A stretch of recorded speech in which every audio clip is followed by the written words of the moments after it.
అతను శ్రమల్లో ఏం మాట్లాడాడో చూద్దాం నా ప్రియమైన దేవుని పిల్లలారా. యోబు గ్రంథం 1వ అధ్యాయం 21, 22 చూద్దాం. యెహోవా నామమునకు స్తుతి కలుగును గాక. ఏ సంగతులలో ఏ విషయమందును యోబు ఏ పాపమును చేయలేదు, దేవుడు అన్యాయము చేసినని యోబు చెప్పలేదు. ఆయన కష్టాలలో ఏ పాపము చేయలేదంట. అంటే దేవుణ్ణి నిందిస్తారు.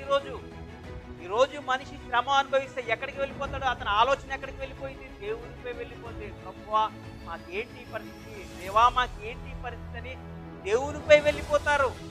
దేవుని నిందించడానికి వెళ్ళిపోతారు. అసలు నిందించవలసింది ఎవరినో తెలుసా? అపవాదినండి. ఎందుకంటే అపవాది యోబును కోరుకొనెను. అపవాదిని శీఘ్రంగా నీ పాదాల కింద చితకతో కుట్టనన్నాడు. అంటే నువ్వు నిందించవలసింది ఎవరిని? నీ కష్టాల్లో అపవాదిని నిందించాలి, నీ శ్రమల్లో దేవుని నిందించాలి. నా ప్రియమైన దేవుని